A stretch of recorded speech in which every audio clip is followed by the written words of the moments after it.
നമസ്കാരം. ITV ന്യൂസിലേക്ക് എല്ലാ മാന്യ പ്രേക്ഷകർക്കും സ്വാഗതം. ദൈവത്തെ കണ്ടിട്ടുണ്ടോ എന്ന് ചോദിച്ചാൽ അതിനൊരു ഉത്തരം പറയാൻ ചിലപ്പോൾ നമുക്കാർക്കും കഴിയുന്നു വരില്ല. പക്ഷേ ദൈവത്തിൻ്റെ ശബ്ദം കേൾപ്പിക്കാൻ കഴിവുള്ള ചില അപ്പോസ്തലന്മാർ ഉണ്ട് എന്ന് പറഞ്ഞാൽ അത് നമ്മൾ വിശ്വസിക്കേണ്ടി വരും. കാരണം കഴിഞ്ഞ ഒരാഴ്ചയ്ക്ക് മുമ്പ് ITV ന്യൂസ് ഞങ്ങളൊരു വാർത്ത സംപ്രേഷണം ചെയ്തിരുന്നു. അതായത് ഈ അപ്പോസ്തലന്മാരുമായി ബന്ധപ്പെട്ടിട്ടാണ്. കൊട്ടാരക്കര സ്വദേശിയായിട്ടുള്ള ടിനു ജോർജ് എന്ന് പറയപ്പെടുന്ന ഒരു അപ്പോസ്തലന്റെ വാർത്ത. ഒക്ടോബർ മാസം ഞാൻ ഒന്ന് പ്ലേ ചെയ്തോട്ടെ. ഞാൻ കേട്ട ശബ്ദം ഞാൻ എഴുതി വെച്ച് റെക്കോർഡ് ചെയ്ത് വെച്ച് ഇതിനകത്ത് കർത്താവ് എന്നോട് സംസാരിച്ചതാ. എന്റെ മുറി വന്ന് ലിസൺ. ഇത് കേട്ട് കഴിയുമ്പോൾ കൈയടി വരത്തില്ല, അതുകൊണ്ട് ഇപ്പൊ അടിച്ചോ.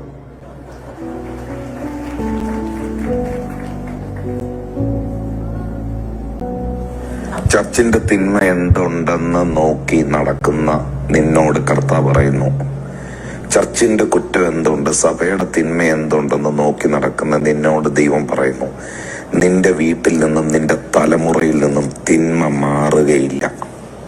അതായത് കർത്താവിനെ നേരിട്ട് കണ്ട് ആ ദൈവത്തിൻ്റെ വചനങ്ങൾ വിശ്വാസികളിലേക്ക് അടിച്ചേൽപ്പിക്കുന്ന തരത്തിലുള്ള ഒരു വാർത്ത. അത് ഈ പൊതുസമൂഹം ഏറ്റെടുക്കുകയും പൊതുമാധ്യമങ്ങളടക്കം അതിനെ ഉൾക്കൊള്ളുകയും സമൂഹ മാധ്യമങ്ങളിലൊക്കെ വൈറലാവുകയും ചെയ്ത ഒരു വാർത്തയാണ്. അതുകൊണ്ട് തന്നെ ശ്രദ്ധേയമായ വാർത്ത വിശ്വാസികളടക്കം കേൾക്കുകയും ഇനി വിശ്വാസികൾ ചെയ്യേണ്ടത് എന്താണ് എന്നതിനെക്കുറിച്ച് ചിലപ്പോൾ വിശ്വാസികൾ ഒരു 30% പേരെങ്കിലും അതിനെക്കുറിച്ച് ആലോചിക്കുകയും ചെയ്യുന്നുണ്ടാകാം. കാരണം ഇനി എന്താണ് മുന്നോട്ട് പോകേണ്ടത്? ഈ I2I എന്ന് പറയപ്പെടുന്ന ഞങ്ങൾ ഈ വാർത്ത സംപ്രേഷണം ചെയ്യുമ്പോൾ ഞങ്ങളും ഇത്രമാത്രമേ ആലോചിച്ചിട്ടുള്ളൂ. ഇത്തരത്തിലുള്ള അപ്പോസ്തലന്മാരെ അല്ലെങ്കിൽ അപ്പോസ്തലന്മാരെന്ന് പറയപ്പെടുന്ന ഈ അപ്പോസ്തലന്മാരെ നിയമത്തിന് മുന്നിൽ കൊണ്ടുവരിക, അവർക്ക് വളരെ കൃത്യമായിട്ടുള്ള നിയമ നടപടികളിലൂടെ ശിക്ഷ വാങ്ങിക്കൊടുക്കുക, ഇതൊക്കെ മാത്രമായിരുന്നു ഞങ്ങളുടെയും ലക്ഷ്യം. പക്ഷേ അതിനു വേണ്ടിയിട്ടുള്ള നിയമ പോരാട്ടത്തിലേക്ക് പരാതികളുമായി ഞങ്ങൾ മുന്നോട്ട് പോയിരുന്നു. പക്ഷേ അതിനെന്താണ് സംഭവിച്ചത്? ആ നിയമ പോരാട്ട വഴിയിൽ നമുക്ക് എന്താണ് സംഭവിച്ചത് എന്ന് നമുക്ക് ചോദിച്ചറിയാം. ശ്രീ സുനിൽ മാത്യു, നമ്മൾ നിയമ വഴിയിലേക്ക് പരാതിയുമായി പോയല്ലോ. നമുക്ക് ആ പരാതിയുമായി പോയതിനു ശേഷം നമുക്ക് അതിൽ നിന്ന് ലഭിച്ചത് എന്താണ്? എന്ത് നിയമസഹായമാണ് നമുക്ക് അതുവഴി ഇപ്പോൾ നേടാൻ കഴിഞ്ഞത്? ഇപ്പോൾ ITV ന്യൂസിനെ സംബന്ധിച്ചിടത്തോളം നമ്മളൊരു വാർത്ത നൽകി, ഒരു വിഷയവുമായിട്ട് ബന്ധപ്പെട്ട ഒരു വാർത്ത നൽകി നമ്മൾ പിൻവാങ്ങുക അല്ല ചെയ്തത്. പരമാവധി ആ ഒരു പ്രശ്നത്തിനൊരു സൊല്യൂഷൻ ഉണ്ടാക്കുവാനും നമ്മൾ ശ്രമിക്കാറുണ്ട്. അതുകൊണ്ട് തന്നെയാണ് ഈ കൊട്ടാരക്കരയിലെ സ്വയം പ്രഖ്യാപിത അപ്പോസ്തലൻ ടിനുവിൻ്റെ ആ തട്ടിപ്പുകളെക്കുറിച്ച് വളരെ വിശദമായി നമ്മൾ പഠിച്ച ശേഷം ഇദ്ദേഹം നടത്തിയ ആ തട്ടിപ്പുകളുടെ ആ വ്യാപ്തി മനസ്സിലാക്കി അതിൻ്റെ എല്ലാ തെളിവുകളും ശേഖരിച്ച് സംസ്ഥാന മുഖ്യമന്ത്രി, director general of police, ADGP, ജില്ലാ പോലീസ് മേധാവി, റൂറൽ SP, SHO കൊട്ടാരക്കര, ഇവർക്കെല്ലാം നമ്മൾ വളരെ വിശദമായ ഒരു പരാതി നമ്മൾ നൽകിയിരുന്നു. ഇപ്പോൾ നമ്മൾ ഈ പരാതി നൽകി കഴിഞ്ഞല്ലോ. ഈ പരാതി എന്തായാലും നൽകിയ സാഹചര്യത്തിൽ ഇപ്പോഴത്തെ ഒരു സ്ഥിതി എന്താണ്? ഈ പരാതി നൽകിയതിന് ശേഷം ഇത്തരത്തിൽ തെളിവുകളടക്കം പരാതി നൽകിയിട്ടും, അതായത് ഇപ്പോഴത്തെ ഈ ഭാരതീയ ന്യായ സംഹിത അനുസരിച്ച് ഇത്തരത്തിലുള്ള ഈ കോഗ്നിസിബിൾ ഒഫൻസുകൾ ഉണ്ടായാൽ ഒരു സ്ത്രീ തന്നെ വന്ന് അവർക്കുണ്ടായ പീഡനത്തെക്കുറിച്ച് വരെ ഡിസ്ക്ലോസ് ചെയ്തിട്ടുണ്ട്. ആ സ്ത്രീയിടയിൽ അതിൻ്റെ തെളിവുകളുമുണ്ട്. അത്തരം വരെ ഉള്ള ഈ ഒരു പരാതിയിൽ നാളിതുവരെയായിട്ടും അവർക്കെല്ലാം നമ്മൾ AD വിത്ത് അക്നോളജ്മെൻറ്റ് കാർഡ് വെച്ചാണ് നമ്മളിതെല്ലാം അയച്ചിരുന്നത്. എല്ലാവർക്കും ഇത് പരാതി ലഭിച്ചതായിട്ടുള്ള വിവരം നമുക്ക് ദിവസങ്ങൾക്ക് മുമ്പ് ലഭിച്ചു.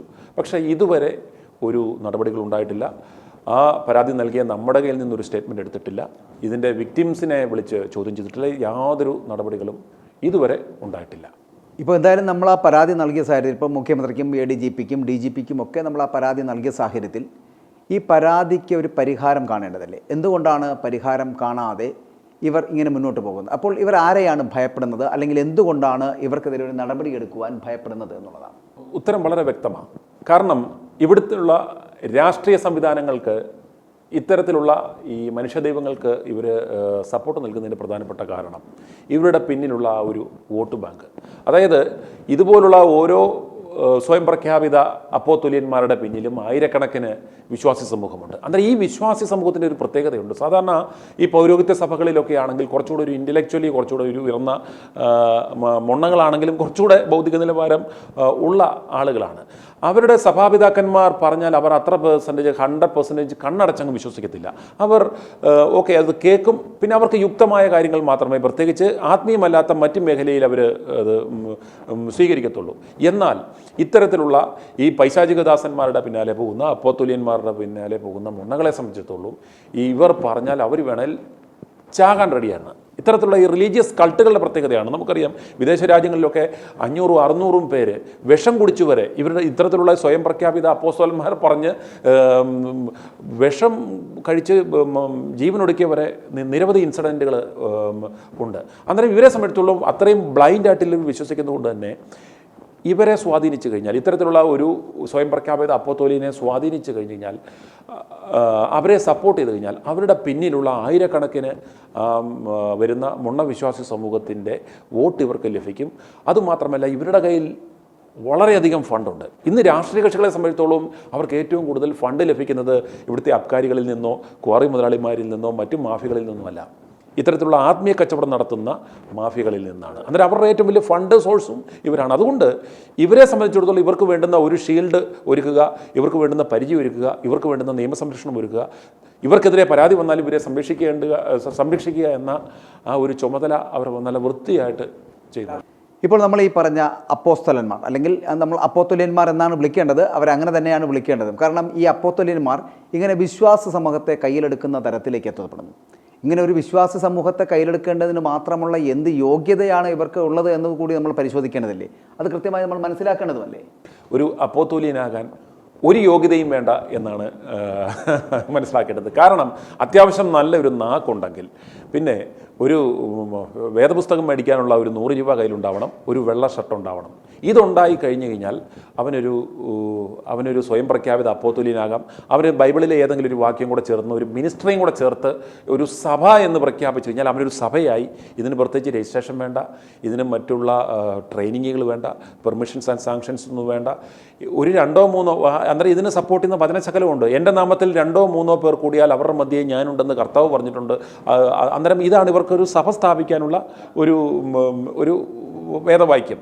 അങ്ങനെ ഇവരെവിടെങ്കിലും കൂടി ആരുടെയെങ്കിലും വീടുകളിലോ ഏതെങ്കിലും ഒരു കടത്തിണ്ണയിലോ ഏതെങ്കിലും ഒരു റൂമിലോ ഇവർ ചെറിയ രീതിയിൽ ഇത്തരത്തിലുള്ള തട്ട് കൂട്ടായ്മകൾ ആരംഭിക്കുന്നു. പിന്നെ ഇദ്ദേഹത്തിൻ്റെ നാക്കിൻ്റെ പച്ച പോലിരിക്കും മറുഭാഷാ പ്രയോഗങ്ങൾ, ഇയാളുടെ മറ്റ് പ്രവചന വരങ്ങൾ, ഈ അത്ഭുത രോഗശാന്തി പരിപാടികൾ, ഇങ്ങനെയൊക്കെ ഇട്ട് പതുക്കെ ഗ്രാജുവലി ഇത് ആദ്യമേ ഒരു 5 പേര് വരുന്നു. 5 പേരുടെ കെയർ ഓഫിൽ അവരുടെ കോൺടാക്റ്റിൽ നിന്ന് വീണ്ടും ഒരു 10 പേര് വരുന്നു. ആ 10 പേരുടെ കോൺടാക്റ്റിൽ നിന്ന് വീണ്ടും ഒരു 20 പേര് വരുന്നു. ഇങ്ങനെ ഇത് ഈ നെറ്റ്വർക്ക് മാർക്കറ്റിംഗ്കാർ ചെയ്യുന്ന പോലെ തന്നെ ഇതിങ്ങനെ പെരുകി പിന്നെ വരുന്നു. ഇങ്ങനെ വരുമ്പോഴത്തേക്ക് ഇവന്മാർ ചെയ്യുന്നു പറഞ്ഞാൽ ആളുകളെ വിശ്വസിക്കാൻ വേണ്ടി പല തരത്തിലുള്ള ഗിമ്മിക്കുകൾ കാണിക്കും. അതായത് ഈ പെയ്ഡ് ആർട്ടിസ്റ്റുകളുണ്ട്. നമ്മളെ സംബന്ധിച്ചിടത്തോളം നമുക്കിപ്പം മിമിക്രിയാണ്, മിമിക്രി കലാകാരന്മാരുണ്ട്. അവരുടെ ആ ടച്ച് കൊടുത്താൽ അവർ വന്ന് പെർഫോം ചെയ്തിട്ട് പോകും. പാട്ടുകാർ, ഓർക്കസ്ട്രക്കാർ, അതുപോലെ സപ്പോർട്ടിങ് ആർട്ടിസ്റ്റുകൾ, അതുപോലെ തന്നെ ഇവരുടെ സപ്പോർട്ടിങ് ആർട്ടിസ്റ്റുകൾ എന്ന് പറഞ്ഞൊരു വലിയ വിഭാഗമുണ്ട്. ഇവരെ സംബന്ധിച്ചിടത്തോളം ഇവർ വരുമ്പോഴത്തേക്കും ഈ ചില കോഡുകൾ അല്ലെ ചില ആംഗ്യങ്ങൾ ഒക്കെ കാണിക്കുമ്പോൾ ഇവർ എക്സ്പീരിയൻസ്ഡാണ്. ആ സമയം വരുമ്പോഴത്തേക്കും ഇവരുടെ ഈ പ്രവാചകൻ എന്ന് പറഞ്ഞ ഈ സ്വയം പ്രഖ്യാപിത അപ്പോസ്തലൻ വരുമ്പോഴത്തേക്കും ഊതുമ്പോഴത്തേക്കും ഇവർ മറിഞ്ഞു വീഴുക, കൈ ഉയർത്തി കാണിക്കുമ്പോഴത്തേക്കും തെറിച്ച് വീഴുക, ഇതുപോലെ എന്താ പറഞ്ഞ മറ്റ് പൈശാചിക വല്ല പ്രേതബാധ ഉണ്ടായതുപോലെ അഭിനയിച്ച് ഉരുളുക. ഇങ്ങനെയൊക്കെയുള്ള ഗമ്മിക്ക് കാണുമ്പോഴത്തേക്കും സാധാരണപ്പെട്ട ഒരു ശരാശരി മൊണ്ണ ഒന്നെ പേടിച്ചു പോവും. എന്നിട്ട് ഇവനെ തൊടുമ്പോഴത്തേക്ക് ഇവൻ്റെ പ്രേതബാധ പോയി, അല്ല ഇവൻ പറയും എനിക്ക് ഇവിടെ വന്നപ്പോഴത്തേക്കും എൻ്റെ മറ്റേ ഒരു ബ്രെയിൻ ട്യൂമർ ഉണ്ടായിരുന്നു, പാസ്റ്റർ കഴിഞ്ഞ പ്രാവശ്യം വന്നപ്പോഴത്തേക്കും കൈവച്ച് പ്രാർത്ഥിച്ചു കഴിഞ്ഞപ്പം എൻ്റെ മുഴ പോയി. അത് പറഞ്ഞ് പ്രത്യക്ഷത്തിൽ കാണുന്നത് ഒന്നും മാറില്ല. നമുക്ക് പുറത്ത് കാണാൻ പറ്റാത്ത വലിയ ക്യാൻസറുകൾ മാറ്റും, ഇവന്മാർ ബ്രെയിൻ ട്യൂമറുകൾ മാറ്റും. എന്നാൽ നമ്മൾ കഴിഞ്ഞ പ്രാവശ്യം ഒരു മത്സരം വെച്ചിരുന്നതുപോലെ ഈ സ്വയം പ്രഖ്യാപിത അപ്പോസ്തലന്മാർക്ക് വേണ്ടിയും അത്ഭുത രോഗശാന്തി ശുശ്രൂഷക്കാർക്ക് വേണ്ടിയും ആ നടത്തിയ മത്സരം എന്താണെന്ന് ചോദിച്ചാൽ, നമ്മളിവിടെ ഒരു കോങ്കണ്ണുള്ള ഒരാളെയും ഒരു മുച്ചുണ്ടുള്ള ഒരാളെയും അതുപോലെ ഒരു കാലിൽ മന്തുള്ള ഒരാളെയും നമ്മളിവിടെ കൊണ്ടുവന്നു. നമ്മൾ ഇത്രയേ ഉള്ളൂ. അവർക്ക് ഒരു ദിവസം നമ്മൾ സമയം കൊടുക്കും. അവർ പ്രാർത്ഥിച്ച് സൗഖ്യം കൊടുത്താൽ 1 കോടി രൂപ നമ്മൾ സമ്മാനം നൽകാമെന്ന് പറഞ്ഞ് ഞങ്ങളൊരു വെച്ചു. എന്നിട്ട് 1 മാസത്തിന് മുമ്പ് തന്നെ ഞങ്ങൾ ഈ പറയുന്ന എല്ലാ ഈ എന്താ പറയുക കരയിലെ പ്രമുഖരെന്ന് പറഞ്ഞ പോലെ ഇവരെ എല്ലാ അത്ഭുത രോഗശാന്തി ശുശ്രൂഷക്കാരെയും ഞങ്ങൾ ഇൻഫോം ചെയ്തു, രജിസ്റ്റേർഡ് നോട്ടീസ് അയച്ചു. 1 മാസം നമ്മൾ ഇവർക്ക് സമയം കൊടുത്തു, പ്രിപ്പറേഷനും ഇൻഫർമേഷനും. അതിനുശേഷം ഒറ്റ ഒരാൾ പോലും ഇവിടെ വന്നില്ല. ഞങ്ങളിവിടെ സ്റ്റുഡിയോയെല്ലാം സെറ്റായി, ഞങ്ങൾ ഡോക്ടറെ വരെ, കാരണം ഈ രോഗം മാറി എന്ന് സർട്ടിഫിക്കറ്റ് നമുക്ക് മെഡിക്കലി കോമ്പറ്റൻ്റ് ആയ ആൾ വേണമല്ലോ, വന്നു. ഒരു ഡോക്ടറുടെ സാന്നിധ്യത്തിൽ ഞങ്ങളിതെല്ലാം സംവിധാനം ഒരുക്കി പോലും ഒരൊറ്റ ആൾ പോലും പങ്കെടുത്തില്ല, 1 കോടി രൂപ കൊടുത്തില്ല. പക്ഷേ ഇത്തരത്തിലുള്ള അപ്പോസ്തലന്മാരെ സംബന്ധിച്ചിടത്തോളം അവന്മാർ ഭയങ്കര അത്ഭുതം കാണിക്കും. പക്ഷേ ഇതുപോലെ ഈ തട്ടിപ്പുകൾ, പക്ഷേ ഇതിൽ വിശ്വസിച്ച് ആളുകളെ സംബന്ധിച്ചിടത്തോളം ഇവർക്ക് പണം കൊടുക്കുന്നു, ദശാംശം, അതായത് അവൻ്റെ സമ്പത്തിൻ്റെ 10% കൊടുക്കുന്നു, സംഭാവനകൾ കൊടുക്കുന്നു. ഇങ്ങനെ ഇവരെ പണം പിഴിഞ്ഞ് ഈ അപ്പോസ്തലന്മാർ ഗ്രാജുവലി കൊട്ടാരക്കരയിലൂടെ തെണ്ടിത്തിരിഞ്ഞ് നടന്നവനാണ് ഈ ടിനു ജോർജ് എന്ന് പറയുന്നത്. 10ാം ക്ലാസ് തോറ്റ് പല പ്രാവശ്യം എഴുതി ജയിച്ചോ നമുക്കറിയില്ല, പാരൽ കോളേജിലൊക്കെ പോയി. അന്നേരം ആ ഒരു ബാക്ക്ഗ്രൗണ്ട് ഉള്ളവനെ സംബന്ധിച്ചിടത്തോളം ഇന്ന് കാണുക. അപ്പോൾ നമ്മളിപ്പോൾ പറഞ്ഞത് ഈ അപ്പോസ്തലനായിട്ടുള്ള ടിനു ജോർജിൻ്റെയാണ്. ടിനു ജോർജിൻ്റെ യോഗ്യത എന്ന് പറയപ്പെടുന്നത് 10ാം ക്ലാസ്സും ഗുസ്തിയുമാണ്. ഈ 10ാം ക്ലാസ്സും ഗുസ്തിയും മാത്രം മതിയോ ഇങ്ങനെ ഒരു വിശ്വാസി സമൂഹത്തെ സംരക്ഷിക്കുന്നതിന് വേണ്ടിയിട്ട്, അല്ലെങ്കിൽ അവരെ വിശ്വാസത്തിലെടുക്കുന്നതിന് വേണ്ടിയിട്ട്? ഇത് മാത്രമല്ല, ഈ ടിനു ജോർജിനെ പോലുള്ള ഇത്തരത്തിലുള്ള അപ്പോസ്തലന്മാരെ വിശ്വസിക്കാൻ പറ്റിയ, അല്ലെങ്കിൽ വിശ്വസിക്കാൻ മാത്രം ഹതഭാഗ്യരാണോ അല്ലെങ്കിൽ മൊണ്ണകളാണോ ഈ വിശ്വാസികളെന്ന് ചോദിക്കേണ്ടി വരില്ലേ? ഈ അപ്പോസ്തലൻ ടിനുവിനെ സംബന്ധിച്ചോളം ഇവൻ നല്ല ഒരു മിമിക്രി ആർട്ടിസ്റ്റ് ആയിരുന്നു എന്നാണ് നമുക്കറിയാൻ സാധിച്ചത്. ഈ മലയാള മനോരമയുടെ ബാലജന സഖ്യം പരിപാടിയിലൊക്കെ ഇവന് മോണോ ആക്ടിനൊക്കെ 2ാം സ്ഥാനവും 3ാം സ്ഥാനവും ഒക്കെ കിട്ടിയിട്ടുണ്ട്. അന്ന് മറ്റേ സിനിമാ നടന്മാരെയൊക്കെ അനുകരിക്കുമായിരുന്നു. ഇത്തവണ അവൻ അനുകരിച്ചത് യേശുക്രിസ്തുവിൻ്റെ ബാസൊക്കെ മാറ്റി സൗണ്ടൊക്കെ ഇട്ട് തന്മയത്തോടെ അവതരിപ്പിച്ചു. അന്നേരം അന്നത്തെ ആ മിമിക്രി പരിപാടി ഇവനെ അപ്പോസ്തലനാകാനായിട്ട് ഇവനെ സഹായിച്ചു എന്ന്. അന്നേരം ഇതുപോലുള്ള ചില അപ്പോസ്തലന്മാർ നന്നായിട്ട് ഡാൻസ് കളിക്കും. അന്നേരം ടപ്പാങ്കൂത്ത് കളിച്ചവനെ സംബന്ധിച്ചോളം അവന് ഈ പണിയിൽ അത് ഒരു അധിക യോഗ്യതയാണ്. അതുപോലെ തന്നെ നല്ല വാക്ചാതുര്യം, നല്ല രീതിയിൽ സംസാരിക്കാൻ പ്രാപ്തിയുണ്ടെങ്കിൽ ആളുകളെ നമുക്ക് അതുപോലെ മാജിക്ക് വല്ലതും പഠിക്കാൻ പോയിട്ടുണ്ടെങ്കിൽ ഈ ചില മാജിക്ക് പരിപാടികളൊക്കെ ഇതിന് മനസ്സിലാക്കേണ്ടത് ഇത് ആത്മീയതയുമായിട്ട് യാതൊരു ബന്ധവുമില്ല. ഇതെന്ന് പറഞ്ഞാൽ ഈ പറഞ്ഞ പോലെ ഒരു ഹിപ്നോട്ടിസം അല്ലെങ്കിൽ ഹിപ്നോതെറാപ്പി അതല്ലെങ്കിൽ ഒരുമായിട്ട് ബന്ധപ്പെട്ട ചില പരിപാടികളിൽ നിന്ന് മാത്രമേ ഇതിനെ കണക്കാക്കാൻ പറ്റൂ. ഇതിനകത്തൊരു ആത്മീയതയുമില്ല, ഇതിനകത്തൊരു മാജിക്കുമില്ല. സത്യത്തിൽ ഇത് കച്ചവടം തന്നെയാണ്, കച്ചവടം അല്ലാതെ നമുക്കിത് പറയാൻ കഴിയത്തില്ല. അപ്പോൾ ഇത് മാത്രമല്ല, ഈ വിഷയം മാത്രമല്ല, ഈ പെന്തക്കോസ്ത് സഭയോ അല്ലെങ്കിൽ ഇത് പറയുന്ന ക്രൈസ്തവ സഭകളോ മറ്റുള്ള സഭകളോ മാത്രമല്ല, ഇപ്പോൾ ഹിന്ദുക്കളുടെ ക്ഷേത്രങ്ങളാവട്ടെ, അവരുടെ ആരാധനാലയങ്ങളാവട്ടെ, പള്ളികളാവട്ടെ, മസ്ജിദുകളാവട്ടെ, ഇവിടങ്ങളിലൊക്കെ ദൈവത്തെ കാണാൻ പോകുന്നവർക്ക് ഒരു മധ്യസ്ഥൻ്റെ ആവശ്യമുണ്ടോ, ഒരു മീഡിയേറ്ററിന് ആവശ്യമുണ്ടോ? ഈ മീഡിയേറ്റർമാരില്ലായിരുന്നു എന്നുണ്ടെങ്കിൽ ബാക്കിയുള്ള കാര്യങ്ങളെല്ലാം നേരിട്ട് നടത്താനുള്ള ഒരു സാഹചര്യമല്ലേ ഉണ്ടാകേണ്ടത്? അതുകൊണ്ടൊരു മധ്യസ്ഥൻ്റെ ആവശ്യം ഉണ്ട് എന്ന് കരുതുന്നുണ്ടോ? അതിന് നമ്മൾ മനസ്സിലാക്കേണ്ടുന്നത് ഒരു കാര്യം എന്ന് പറഞ്ഞാൽ, നമ്മൾ പറയുന്ന പിതാവാം ദൈവം എന്ന് പറഞ്ഞാൽ നമ്മുടെ സൃഷ്ടാവിൻ്റെ ഇടയ്ക്ക്, സൃഷ്ടാവിനും സൃഷ്ടിക്കും ഇടയ്ക്ക് ഒരു മധ്യസ്ഥൻ്റെ ആവശ്യമുണ്ട്. വളരെ നല്ലൊരു ചോദ്യമാണ്. കാരണം നമുക്ക് അതിനകത്തൊരു ഉദാഹരണം പറയാവുന്നത്, ഉദാഹരണത്തിന് നമ്മളുടെ പിതാവ്, ഒരു അപ്പനും മകനും തമ്മിലുള്ള ബന്ധം, അതുപോലെ അതുതന്നെയാണല്ലോ ഒരു സൃഷ്ടാവും സൃഷ്ടിയും തമ്മിലുള്ള ബന്ധം. അന്നേരം നമ്മുടെ ഒരു പിതാവിനോട് നമുക്ക് സംസാരിക്കുവാൻ നമ്മുടെ അയൽവക്കത്തുള്ള അല്ലെങ്കിൽ നമുക്ക് വേറെ ഏതെങ്കിലും വേണ്ടപ്പെട്ട ഒരു ഇതിനിടയ്ക്ക് കയറുന്ന സംസാരിക്കേണ്ട ആവശ്യമുണ്ടോ അപ്പനോട് പറയാൻ? അതുപോലെ തന്നെ അപ്പനോട് നമുക്കൊരു കാര്യം കൺവേ ചെയ്യാൻ അതിന് പ്രത്യേക ഭാഷ വേണോ? അല്ലയോ പിതാശ്രീ, അങ്ങ് എൻ്റെ ഇൻഹിതം അറിയുന്നോ? ഇങ്ങനെയൊക്കെയുള്ള സംസാരത്തിന് നമുക്ക് ആവശ്യമുള്ളൂ. നമ്മുടെ അപ്പനോട് നമുക്ക് ഇഷ്ടമുള്ള വായിൽ വരുന്ന നമ്മൾ ഒരു രീതിയിൽ നമുക്ക് നമ്മുടെ അപ്പനോട് സംസാരിക്കാം. ഇന്ന ആവശ്യമുണ്ടെന്ന് നമുക്ക് സിമ്പിളായിട്ട് ഏത് സമയവും പറയാം. പിന്നെ അതിലെല്ലാം ഉപരി ഒരു നല്ല അപ്പനെ സംബന്ധിച്ചിടത്തോളം മക്കൾ കിടന്ന് കാറി കൂവി പറയേണ്ട ആവശ്യമുണ്ട്. അപ്പ എനിക്ക് ഇന്നതുണ്ട്, അത് വേണം, ഇത് വേണം. ഒരു നല്ലൊരു അപ്പനാണെങ്കിൽ തൻ്റെ മക്കൾക്ക് എന്ത് വേണം, എപ്പോൾ വേണം, എങ്ങനെ വേണം എന്നറിയാവുന്ന ഒരു അപ്പനെ സംബന്ധിച്ചിടത്തോളം നമ്മൾ കാറിക്കൂവി പറയേണ്ട ആവശ്യമില്ല. അതിൻ്റെ ആ സമയത്ത് നമ്മുടെ അപ്പൻ നമുക്ക് തന്നിരിക്കും. അതല്ലേ അപ്പൻ. അതുപോലെ ദൈവത്തെ സംബന്ധിച്ചിടത്തോളം നമ്മൾ കാറിക്കൂവി പറഞ്ഞിട്ടാണോ നമ്മുടെ ജീവിതത്തിലെല്ലാം കിട്ടിയത്? നമ്മുടെ ഓരോ വ്യക്തികളും ഒന്ന് ചിന്തിച്ച് നോക്കുക. നമ്മുടെ ജീവിതത്തിൽ ഉണ്ടായേക്കുന്ന എല്ലാ സൗഭാഗ്യങ്ങളും, എല്ലാ നന്മകളായിക്കോട്ടെ, എല്ലാം ആയിക്കോട്ടെ, അത് നമ്മൾ ആവശ്യപ്പെട്ടിട്ടോ നമ്മൾ ആഗ്രഹിച്ചിട്ടോ നമ്മൾ ഡിമാൻഡ് ചെയ്തിട്ടാണോ കിട്ടിയിരിക്കുന്നത്? അല്ല, അത് അതിൻ്റേതായ സമയത്ത് നമുക്ക് ലഭിച്ചിട്ടുണ്ട്. പക്ഷെ നമ്മളുടെ അമിത ആഗ്രഹങ്ങൾ കൊണ്ടും നമ്മളുടെ അത്യാഗ്രഹങ്ങൾ കൊണ്ടും നമ്മളുടെ പിടിവാശി കൊണ്ടുമാണ് നമുക്ക് ഇത് കിട്ടിയതൊന്നും പോരാ എന്നുള്ള ആ ഒരു വ്യഗ്രതയിലാണ്, നമ്മളുടെ ആ ഒരു മനസ്സിനെയാണ് ഈ ആത്മീയ കച്ചവടക്കാരന്മാർ ചൂഷണം ചെയ്യുന്നത്. അതുപോലെ തന്നെ നമുക്കുണ്ടായേക്കുന്ന തിന്മകൾ നോക്കുക, അതിന് ഉത്തരവാദി ആരാ? യഥാർത്ഥത്തിൽ നമുക്കുണ്ടായേക്കുന്ന ഓരോ തിന്മയ്ക്കും ഉത്തരവാദിയും നമ്മൾ ഓരോരുത്തരുമാണ്. ഫോർ എക്സാമ്പിൾ, നമുക്ക് സാമ്പത്തിക പരാധീനത വരുന്നു. നമ്മുടെ സാമ്പത്തിക പരാധീനതയുടെ പ്രധാനപ്പെട്ട കാരണമാരാ നമ്മൾ തന്നെയാണ്. കാരണം നമുക്ക് ആഗ്രഹം പലതായിരിക്കാം. അവനവന് പ്രാപ്തിയുള്ള പറ്റാവുന്ന രീതിയിലുള്ള ജോലികൾ നമ്മൾ ചെയ്യുകയോ നമ്മുടെ ആ കർമ്മ മേഖലയിൽ നമ്മൾ ഇടപെട്ട് കഴിഞ്ഞാൽ നമുക്ക് വരുമാനം വരും.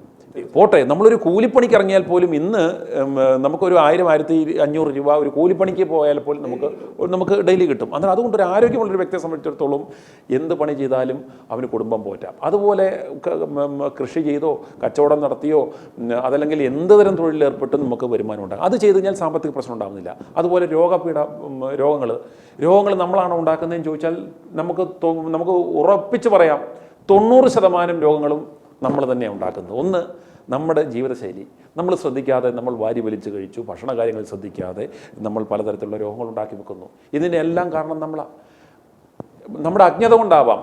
അതിൻ്റെ ഏറ്റവും നല്ല ഒരു ഉദാഹരണം നമുക്ക് പറയാവുന്നത് ഇതിൻ്റെ എല്ലാം പ്രാഥമിക ഉത്തരവാദിത്വം എന്ന് പറഞ്ഞാൽ മാതാപിതാക്കൾക്ക്. കാരണം നമ്മൾ തന്നെ അനുഭവങ്ങൾക്ക് നമ്മുടെ കുട്ടിക്കാലത്ത് സ്നേഹം കാണിക്കുന്ന എങ്ങനെയാണ്? മാക്സിമം കൂടുതൽ ഇഷ്ടമുള്ള ഭക്ഷണങ്ങൾ കൊടുക്കുക, വറുത്തതും പൊരിച്ചതും കുഞ്ഞിന് കൊടുക്കുക, പരമാവധി തീറ്റിക്കുക, കൊച്ചിൻ്റെ തടി വലുതാക്കാനായിട്ട് നോക്കുക. ഇങ്ങനെ മാതാപിതാക്കൾ അങ്ങനെ തരത്തിൽ ഫീഡ് ചെയ്യുന്നു. എന്നാൽ അത് എത്ര കലോറിയാണത്? ആ കുഞ്ഞിന് നൽകുന്ന ഭക്ഷണത്തിൽ അവൻ്റെ ആവശ്യമുള്ള കലോറി എത്രയാണ്? അവന് ആവശ്യത്തിനാണ് കൊടുക്കുന്നത്? പിന്നെ അവൻ ആവശ്യപ്പെട്ടതെല്ലാം വാരി വലിച്ച് ജങ്ക് ഫുഡും അതുമെല്ലാം വാരി വലിച്ച് കൊടുത്ത് അത്തരത്തിൽ കുട്ടികളെ അറിഞ്ഞോ അറിയാതെ രോഗിയാക്കുന്നു. അതുപോലെ നമ്മുടെ വിദ്യാഭ്യാസ രംഗത്താണെന്നുണ്ടെങ്കിലും നമ്മൾ പഠിക്കേണ്ടതായി ഒന്നും പഠിക്കുന്നില്ല. ഈ ഇറലവൻ്റ് ആയിട്ടുള്ള പാനിപ്പട്ട് യുദ്ധത്തിൽ പങ്കെടുത്തത് ആരാണ്? അതിൻ്റെ വർഷം എന്താണ്? സൾഫൂറിക് ആസിഡിൻ്റെ രാസനാമം എന്താണ്? ഈ സാധനങ്ങളൊന്നും പഠിച്ചിട്ട് അവൻ്റെ ഡെയിലി ലൈഫിൽ അവന് കാര്യമായ ഒരു പ്രയോജനം കിട്ടുന്നില്ല. എന്നാൽ അവൻ കഴിക്കുന്ന ചോറിനകത്ത് അതിൻ്റെ കാർബോഹൈഡ്രേറ്റ് അതിന് എത്രത്തോളം ഊർജ്ജം അടങ്ങിയിരിക്കുന്നു. അതുപോലെ നമ്മുടെ ഭക്ഷണത്തിൽ ഒരു ദിവസം നമുക്ക് എത്ര ഊർജ്ജം ആവശ്യമാണ്, എത്ര കലോറി ആവശ്യമുണ്ട്, അത്രയും കലോറി കിട്ടാൻ എന്തൊക്കെ ഭക്ഷണം നമുക്ക് കഴിക്കണം, എന്തൊക്കെ നമുക്ക് ഹാംഫുള്ളാണ്, ഇങ്ങനെയുള്ള ബേസിക് നോളജൊന്നും നമുക്ക് ലഭിക്കുന്നില്ല. ഇതൊന്നും നമ്മളറിയാതെ നമ്മൾ വാരി വലിച്ച് ഭക്ഷണം കഴിക്കുന്നു, ഭക്ഷണം കാര്യങ്ങൾ ശ്രദ്ധിക്കാതിരിക്കുന്നു, നമുക്ക് പലതരത്തിലുള്ള നമുക്ക് അസുഖങ്ങളുണ്ടാകുന്നു. എന്നിട്ട് നമ്മളിത് ഓടാൻ എന്ത് ചെയ്യുന്നു? ഇതിനു വേണ്ടി നമ്മൾ ദൈവത്തെ വിളിക്കുന്നു, പിന്നെ അടുത്തുള്ള ദൈവത്തെ വിളിക്കുന്നു, പലരുടെ അടുത്തും മധ്യസ്ഥത പ്രാപിക്കാൻ പോകുന്നു, ഉടമ്പടി എടുക്കാൻ പോകുന്നു. അങ്ങനെ ഏതൊരു ഇഷ്യൂ നോക്കിക്കഴിഞ്ഞാൽ പോലും നമ്മൾ നമ്മുടെ കർത്തവ്യം ചെയ്യാതെ, നമ്മുടെ കടമ ചെയ്യാതെ, നമ്മുടെ അജ്ഞത കൊണ്ട് അല്ലെങ്കിൽ നമ്മുടെ അറിവില്ലായ്മ കൊണ്ടുണ്ടാക്കുന്ന ഈ പ്രശ്നങ്ങൾക്കെല്ലാം ഉത്തരവാദിത്വം നമ്മളാണ്. അന്നേരം അത്തരത്തിലുള്ള ഒരു നോളജാണ് ഫസ്റ്റ് നമുക്കുണ്ടാകേണ്ടത്. അത്തരം ഒരു അറിവുള്ളൊരു വ്യക്തിയെ സംബന്ധിച്ചിടത്തോളം അവന് കൃത്യമായിട്ടും കാര്യങ്ങൾ മനസ്സിലാക്കാൻ പറ്റും, അതിനനുസരിച്ച് പ്രവർത്തിക്കാൻ പറ്റും. ഇത്തരത്തിലുള്ള ആത്മീയ കൊള്ളക്കാരുടെ മനസ്സിൽ അവൻ ഒരിക്കലും പോയി പെടുകയില്ല. അന്നേരം അതുകൊണ്ട് നമുക്ക് വേണ്ടുന്നത് i2 ന്യൂസിനെ സംബന്ധിച്ചിടത്തോളം നമ്മൾ എടുക്കുന്ന ഈ എഫേർട്ട് എന്ന് പറയുന്നത് ആളുകളുടെ മനസ്സിലുള്ള ഈ അജ്ഞത മാറ്റുക.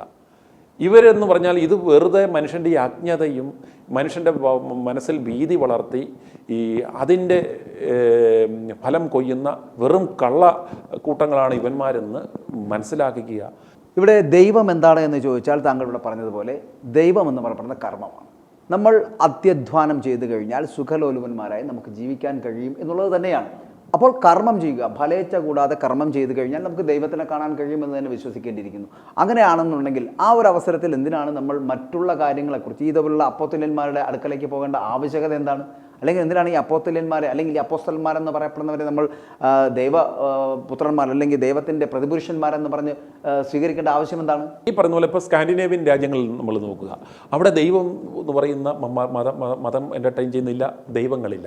ഏറ്റവും ഹാപ്പിനെസ് ഇൻഡെക്സിൽ നോക്കി കഴിഞ്ഞാൽ ഏറ്റവും മുൻപന്തിൽ നിൽക്കുന്നത് ഈ സ്കാൻഡിനേവിയൻ രാജ്യങ്ങളിലാണ്. അതിനർത്ഥം എന്ന് പറഞ്ഞാൽ നമ്മുടെ രാജ്യത്ത് നമ്മുടെ ഏറ്റവും വലിയ സമാധാനം കളയുന്നത് എന്ന് പറയുന്നത് ഈ മതചിന്തകളാണ്. കാരണം അനാവശ്യ പാപചിന്തകൾ, അനാവശ്യ ഈ പറയുന്ന പോലെ ഈ നമ്മളുടെ എല്ലാ പോരായ്മയ്ക്കും നമ്മളുടെ എല്ലാ ബലഹീനതയും നമ്മളുടെ എല്ലാ മ്ലേച്ഛതയും കെട്ടിവെക്കാൻ ഇവന്മാർ ഇറക്കിയേക്കുന്ന ഒരു സാധനമുണ്ട്, സാത്താൻ.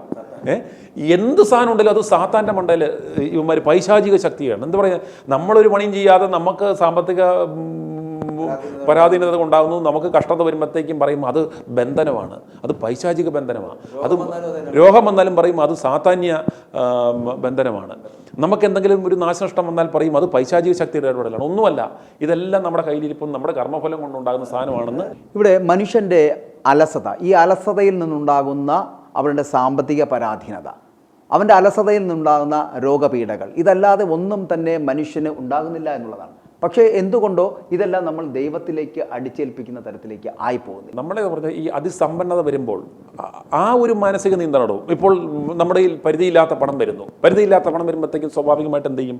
അമിതമായ ഭക്ഷണം കഴിക്കും, ഏറ്റവും ലക്ഷറീസ് ആയിട്ടുള്ള ഫുഡ് കഴിക്കും, നമ്മളുടെ എല്ലാത്തരം ലിക്കർ, മദ്യം ഉപയോഗിക്കാം, മയക്കുമരുന്ന് ഉപയോഗിക്കാം, ഏറ്റവും കംഫർട്ടബിൾ ലൈഫ് എന്നായിരിക്കുമ്പോഴത്തേക്കും ലക്ഷറീസ് ആവും, നമ്മുടെ എക്സസൈസ് ഇല്ല.